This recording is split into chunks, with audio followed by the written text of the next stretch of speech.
Welcome to the My Best Divorce Basics Learning Series. My name is Christopher Bruce. I'm a divorce attorney in South Florida, and today's lesson is going to be moving forward and avoiding distractions. The objective here that we're going to cover is for you to learn how to inform your spouse about the divorce and deal with your spouse, children, friends, and family during the divorce. Basically, this is what you need to know when you're at the stage of being ready to file for your divorce and let everybody know what is going on.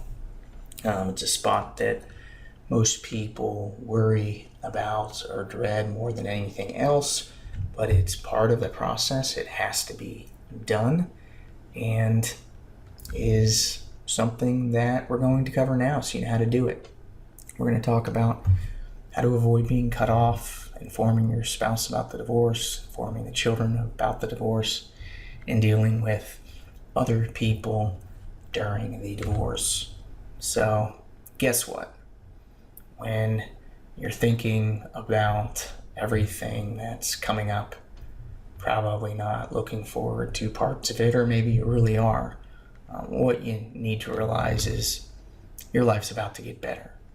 So relax. The hardest part about everything is just about over, and there's just a few things that need to happen before everything is set into motion and moving, and that's what we're going to go over. One thing you want to do at this stage, and you're going to need to rely heavily on your lawyer for this, but it's just set into place a few of the things to avoid being cut off financially or wiped out.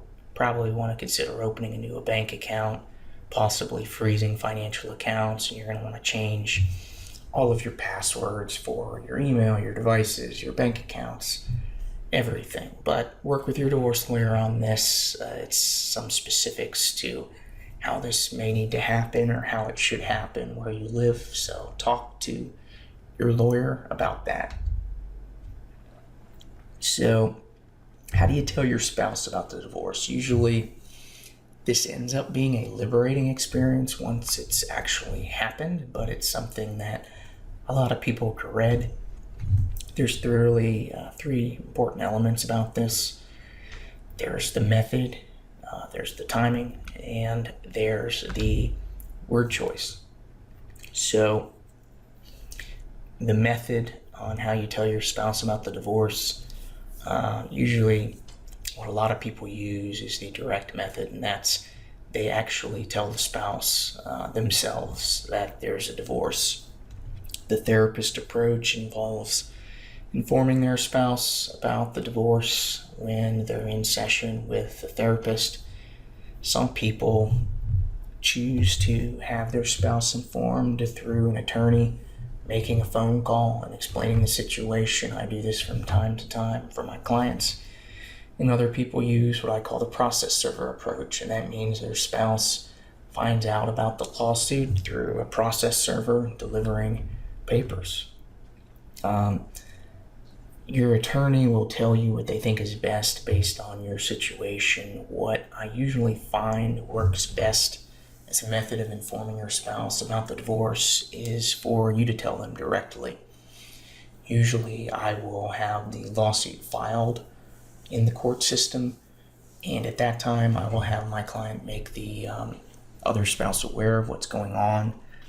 The advantage of using the direct method, this approach, is your spouse knows you're serious, the lawsuit's already been filed. Ultimately, you telling them face-to-face will help them respect your decision to get divorced. If they're ever going to respect that decision, it's probably going to come from you telling them face-to-face, and it prevents many of the risks of divorce litigation when a spouse thinks that you really don't want a divorce, and if they make things tough, maybe you'll come back to them. Usually when you tell them face-to-face, this is less likely to happen. One of the easiest ways divorce cases get out of hand is when a spouse thinks if they make things hard that their spouse will come around and stop the divorce. You don't want this happening. So, the timing of telling your spouse, it's something your lawyer will tell you, but usually I find it's best to file the lawsuit first before anything is said to the spouse. This protects the first mover advantage strategy that we've covered in the strategy section of our course, and it makes it easier for you to have the divorce conversation. At this point, things are real. There's a lawsuit filed. It's easier for you to explain things because things have already been happening. So what's the word choice for all of this? Somebody may tell you differently. Your therapist may have some suggestions, but here's what I tell a lot of my clients to say. And this is for those watching, it's up on the screen. Otherwise, you can find this on these slides for this lesson. But what I recommend my clients to say is something like this. And this is to the spouse. After a lot of careful thought and reflection, I've made the decision to file for divorce. I've already hired an attorney who has filed a divorce lawsuit, so you need to find an attorney yourself. My lawyer and the lawyer that you hire will help us determine a fair and reasonable settlement. At this point, you either need to hire an attorney in the next couple of days who can receive the divorce papers, or I will arrange for my lawyer to send them to you directly if you determine that would make things easier.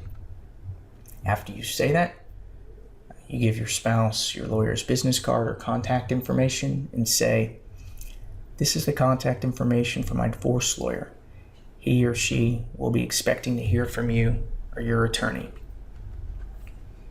After you have this talk, end the discussion, leave the room, and give your spouse some space.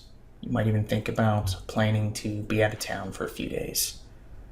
Talking to your spouse immediately after you inform them about the divorce is going to go nowhere.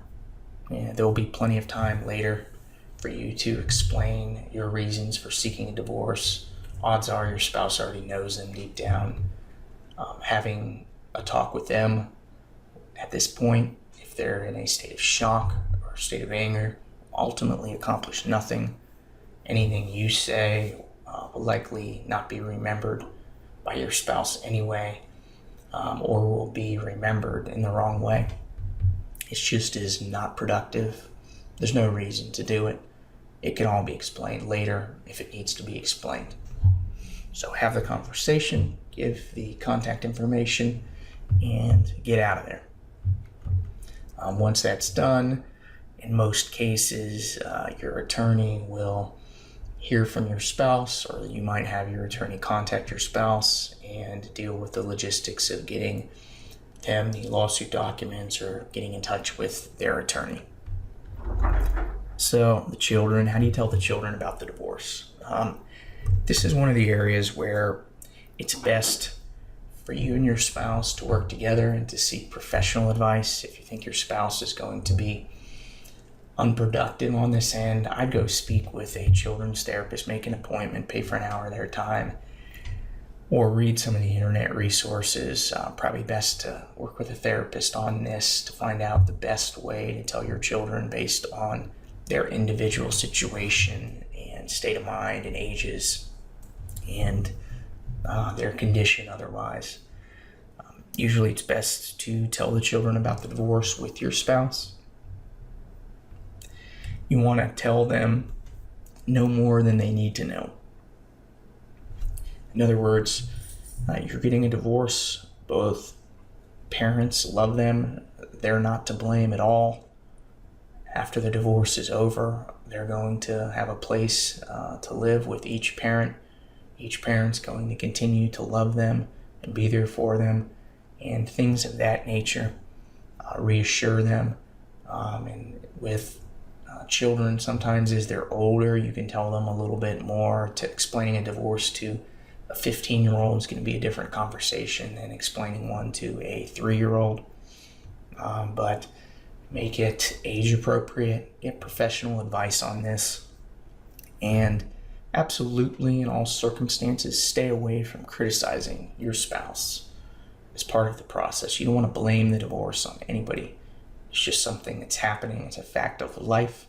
Don't blame the other parent, even if they're deserving of the blame. Your children should never hear anything like that. As far as dealing with your spouse during the divorce, it's all about training them up front. How they act with you is going to be based around the precedent you set. So it's kind of like training a dog. Train your spouse to act in the way you want them to act. And the best way to do this is be assertive, but don't be a jerk. Set boundaries. Do not allow your spouse to control your lawyer. And stay away from being your spouse's therapist. If you can do those things during the divorce, you're going to minimize the potential problems.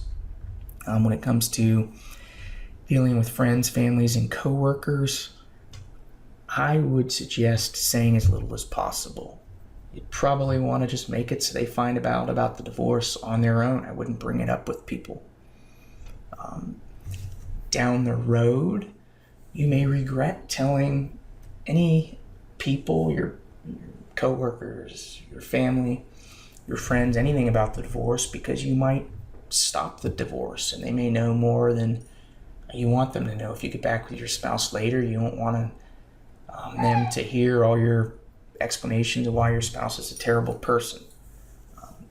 Don't try to tell your side of the story. If your spouse is disparaging you, probably try to keep quiet. Say your spouse is going through a difficult time and you're working through things and it'll be over soon and you feel bad about everything, but you're going to be the better person and not stoke the fire or say anything negative about your spouse. Also, in all circumstances, do not tell anybody your strategy for the divorce, and probably not for how you plan to improve your life at this point either. A few other things to keep in mind. You should avoid negative influences. Make sure you avoid negative influences and make sure you avoid negative influences. You got it. If somebody is causing problems and they're a negative influence, stay away from them. Also, probably leave the law to the lawyer. Don't make yourself the divorce lawyer. Don't worry about everything day to day in your divorce lawsuit. The lawyer's for that. You need to set the direction with them, make sure they're representing your interests, but don't make yourself take on the job you're paying them to do. Just as a reminder, this course is not a substitute for a competent divorce lawyer. You should speak with an attorney before you act on anything in this lesson. Also, this course does not create an attorney-client relationship between yourself and my law firm. I hope you found this lesson worthwhile. Got a few more lessons coming up as we come to the end of our basics learning series. Look forward to seeing you in those future lessons. Until then, be well. Talk to you soon.